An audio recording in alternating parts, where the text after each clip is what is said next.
Hi, this is Danny with Metal Temple, and today I have the pleasure of interviewing Necroskull from Witchsorrow. So how are you doing, mate? Good man, thank you. They've seen a couple of bands so far. I've seen King is Blind and Undersmile, who were two of the ones that I was really hoping that we'd get her in time for today. I'm sort of getting ready to go on and rain down, fire and brimstone on people who've paid money to watch us. So yeah, it's a good day. I mean, this is you played a few years ago. So obviously, what are you expecting from the show today in terms of coming back and everything? Last time it was so good that I think that I was a bit nervous that we made a rod for our own backs, to be honest. But no, I mean, I think that we've got a lot better and stuff, and we're going to be playing almost all new stuff today, which is kind of more where our heads are at the moment. So, which is a lot more heavy metal. It's still doom, but it's not quite as sluggish and miserable. There's a lot more punch in the face than just sort of sitting around grumbling. But no, I'm really looking forward to it. I mean, it's really nice to be here and to be kind of. Anytime you play at something like this, it's nice to be counted alongside other bands who appear on the poster. Like last time it was really great to sort of be included in this kind of lineup that included bands like Electric Wizard and My Dying Bride and stuff like that. Bands that we all really love. And it's the same again today. I mean, there's stuff like there's the sort of obvious stuff. Like it's great to see bands like Sea Bastard and Ohms and Undersmile and 40 Watt Sun and people who we know we've played with and stuff. But it's really nice to kind of be counting along bands that we really admire as well, like Primordial, At the Gates, High on Fire.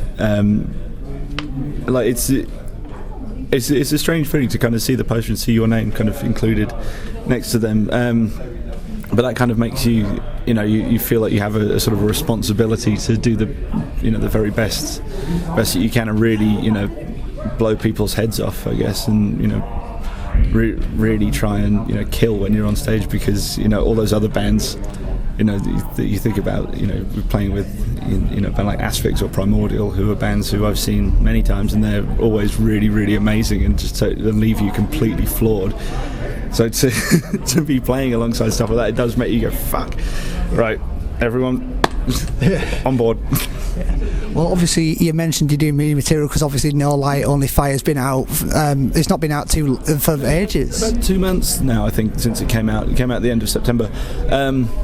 Like the gigs when we were putting together sets, like we didn't play live for a really long time because we were making the album, and we drew a bit of a line and said, like, no more gigs until we'll write the album, so we don't have any distractions, and then we'll record the album, and then once it's done we'll start booking gigs and things. So we haven't played for a really long time, and we've not really played that many gigs this year, and it feels a bit strange, to be honest, because that's kind of what we like doing, and it's personally my favourite bit of being in the band. I don't really like writing, so I like having a new song, but I don't like writing it. It does my head in.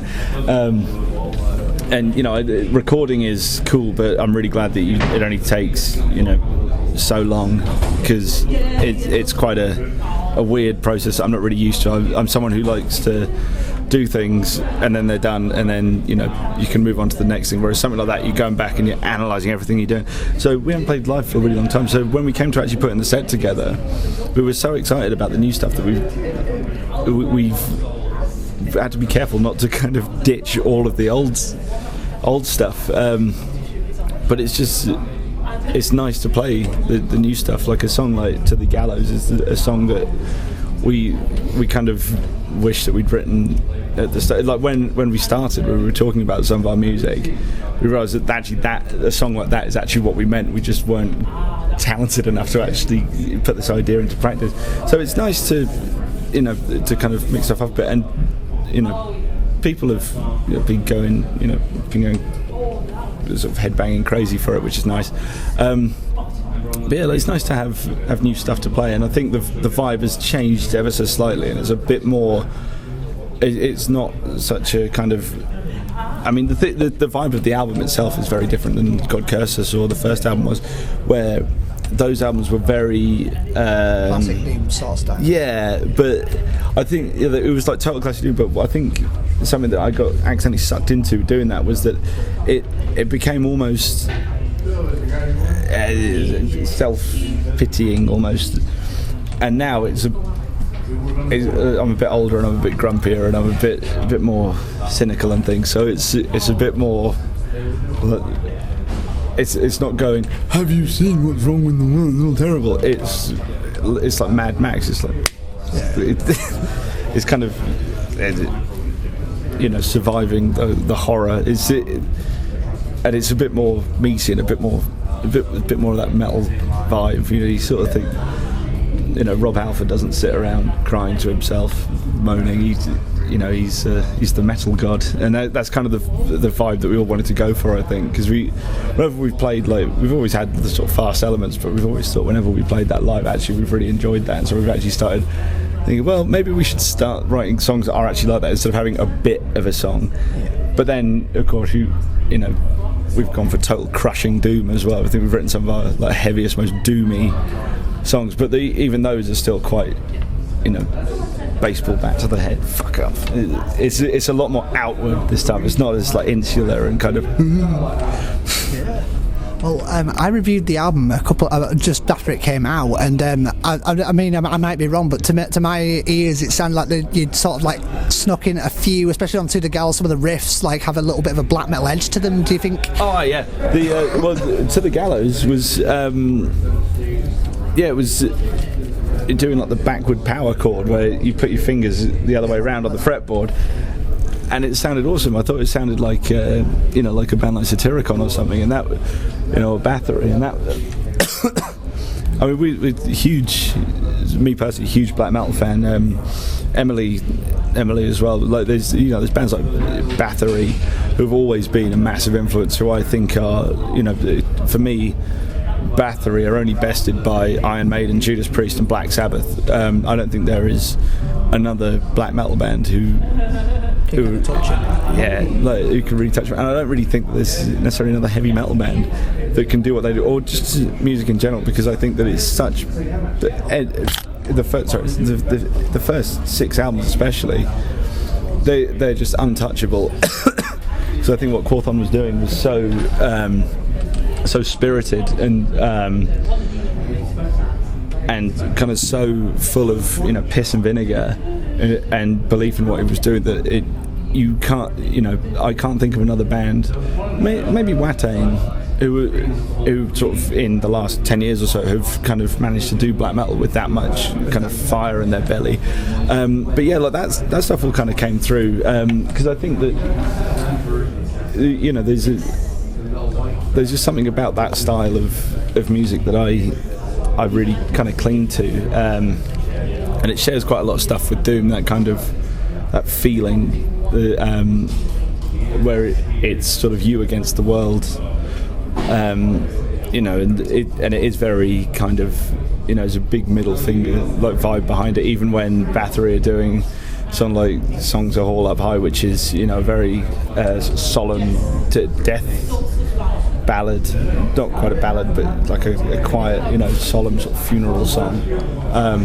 There's still something about it which is very defiant and nice, and I really like that. And also the other thing is that it just sounds like good heavy metal, which is what we were after. Yeah.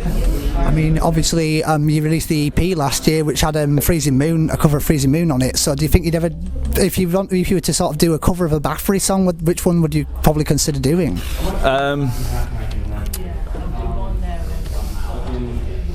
You're right. Well, I will be honest to say I don't think we could.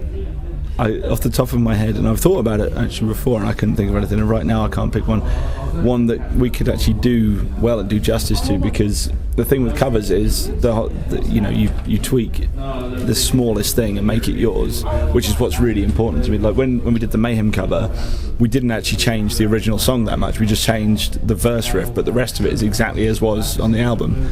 And with Bathory, I can't really think of a song that we could do in our style that we could just change one or two little bits and make ours. I mean, my favourite Bathory song is A Fine Day to Die, but I don't think we could do that because I don't think it would fit us. And also Emperor kind of nailed that one. I mean, I saw them do it live at Bloodstock last year, was it? Yeah.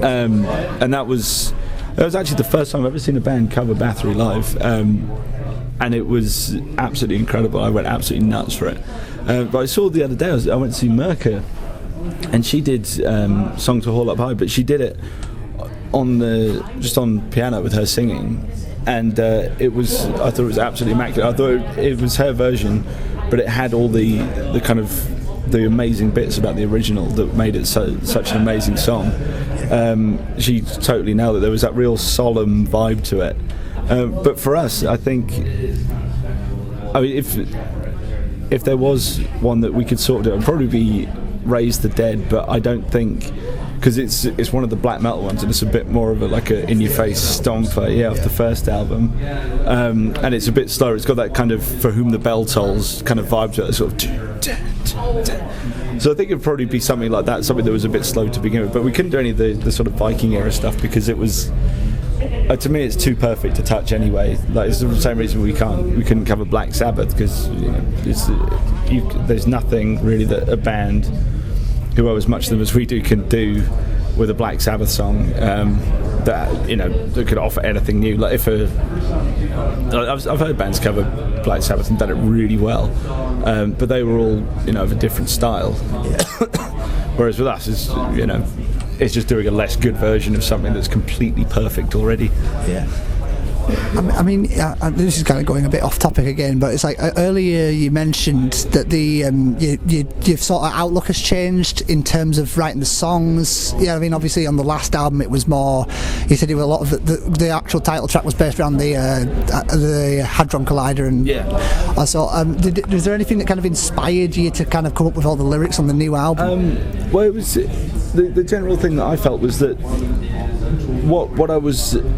Well, when we made God Curse Us, I was not in the best place. I was really miserable, really depressed, and the Large Hadron Collider, when they was talking of switching it on, and it could create a black hole and destroy everything, I was perfectly happy with that, and I was sort of hoping that the 2012 sort of phenomenon was actually, there was truth in it, and that we'd all just disappear. And it wasn't very nice. It wasn't very nice writing those lyrics, and I feel a bit weird about them now. I'm still proud of them, but it's just that looking at them, it seems like a different person. Whereas now I was hoping that the world would explode or something, and now I realise that it hasn't. And things have gone from bad to worse. I mean, for me personally, not so much. Just when I think 10 years into the future, I kind of feel a bit weakened, a lot weakened. So it's about just picking through everything and going, does no one else fucking see this? There's nothing to change now. It's too gone. Everything is dreadful. We're holding off this inevitable sort of collapse of civilization and law and order and things. It's not a good time at the moment. It's if you think about the way people were in the sort of the 60s and the 70s and the 80s, there was a lot more. People looked to the future a lot more with, they were a lot more endeavouring. There was a lot more stuff being invented. The future looked like quite a cool place to be, whereas now we've kind of gone past the peak of that, where everyone's like, well, if we invent this thing, this could be cool. And now it's going back down again, and every new invention, I think, why have we bothered making this? This is terrible. This is going to use up so much resource. This is going to fuck the world up. This is, everything is damaged. I don't understand why, companies like Nestle and the food companies are still, and McDonald's and things, are still using vast amounts of stuff for absolute bullshit, and people aren't actually realising that the way that we're living is completely unsustainable. And it's going to come crashing down, and when it does, people aren't going to be prepared for it. And because they spend, young people especially spend all day on the internet instead of doing, real things. Like you think in, we have a very luxurious lifestyle now. Even if you don't think it, we have pretty much anything we want on demand, and that isn't a good way to live, because it's all got to come from somewhere, and it's all disappearing, and no one's really doing anything about it, either working out a new way of doing things or just going, we can't do this anymore. I'd love to see companies like McDonald's and Walmart and Nestle just shut up operations, and us going back to people buying food locally, which I do as much as I can, growing their own, again, do a lot of that. And that's kind of the hopelessness of knowing that isn't going to happen until it has to, and then there's going to be a lot of blood and war and stuff involved in it. That's kind of what informed the album. But it's me standing, instead of me feeling really sad about it, I've just accepted it, and all the lyrics are kind of me standing there saying, I fucking told you so, dicks. So that's the album. Yeah.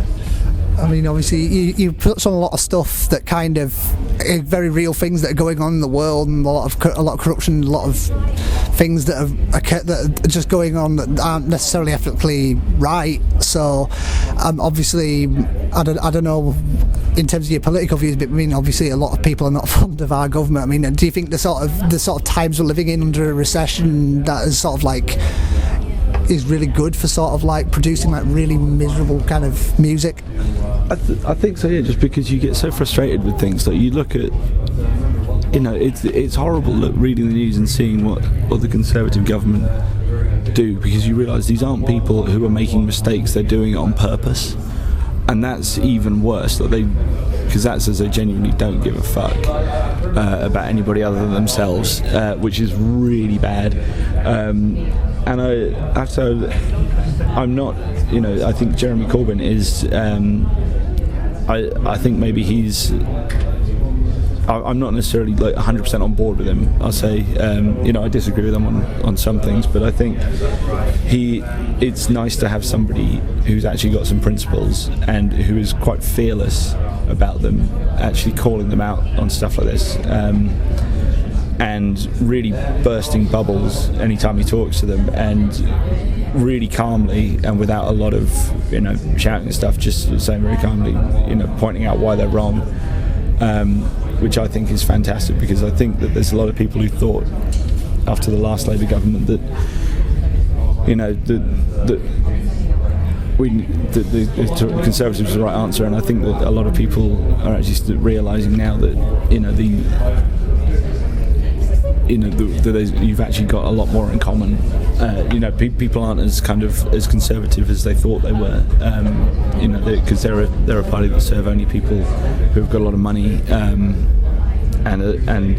already have some sort of social status. Whereas I think really most of the country, if you kind of did a tick list of like yes and no questions to everybody, would find actually they've got a lot more in common with what Labour should be, Jeremy Corbyn's Labour.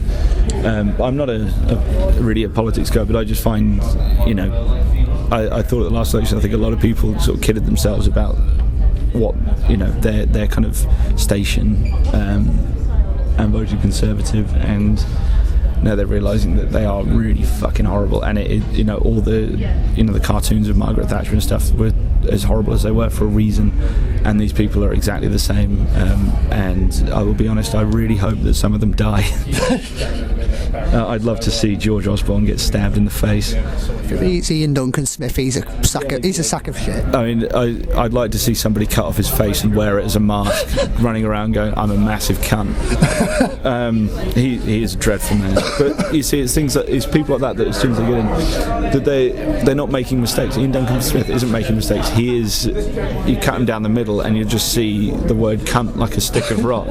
He is the worst person you can think of in that job that he's doing. He's terrible. And I think that the one good thing that I think hopefully comes out of all this is that people realise that they are a massive shower of cunts, and it was just 15 years of not having them in power, kind of people, a whole load of new people came in who weren't alive in the 80s, who didn't know, just how terrible they are because they're not doing stuff by accident, and then all the things like the miners' strike weren't an unexpected reaction to a mistake that somebody made. They fucked up on purpose. Like they were happy to destroy people's towns and their livelihoods, and to, you have to remember, people, these are people who don't give a shit if people die because of what they do, and that is the very worst thing that I think that anyone can do. Ian Duncan Smith is, the meme. I haven't really looked into what the meme is. He's, over 1,000 people have died because of decisions that he's made to do with,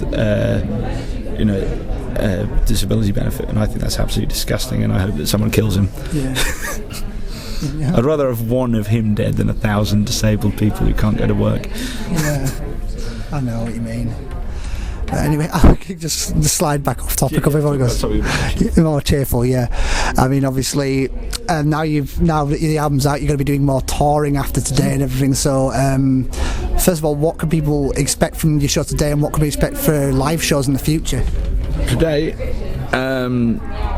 absolute doom metal Armageddon. I'm really looking forward to it. It's nice somewhere like this where you get like a crowd, and you kind of, it gives you that like an extra 10%, and you go full Rob Halford, which is quite a nice feeling. In future, like, we've got some stuff put for next year that we it's not quite 100% in place yet. We're going to be doing a lot more touring in the UK and in Ireland and in Europe. Hopefully some festivals and things. We kind of, like, the annoying thing about this year was because we spent so long doing the album and stuff that we kind of missed the boat on organising a lot of stuff. So for next year, we're already like trying to do as much as absolutely possible. Unfortunately, you'll be seeing a lot more of us. Yeah. You've toured with a lot of bands in the past, like Electric Wizard. You've shared stages. Like you said earlier, you're playing on the same stages as a lot of great bands that you look up to. Are there any bands that you really would like to tour with at some point? Judas Priest. Judas Priest. Absolutely. I can't tell you how much I love Judas Priest. They are, to me, a band who just kind of personify everything I absolutely love about metal. I think that, like, Rob Halford is like my power animal. It's like, you're having a shit day, what would Rob Halford do? Get up, stop being a whiny little bitch, get up and do something about it. I think they are an incredible band. I love them, and if we ever got the opportunity to play with them, even if it was like at a festival we were in first on in a tent at the side and they were headlining the main stage, I could still go and play with Judas Priest. They're a band I'm absolutely obsessed with. To play with them would be, the ultimate. Even more so than Black Sabbath, I think. Sabbath would be incredible. There's not a lot in it, but I think Priest just edge it a little bit. Yeah. As well, finally, this final question. What have you got? Any messages for your fans relating to anything? You're all fucked. Yeah. Anyway, thanks for your time, and have a good set as well. Thank you very much, man.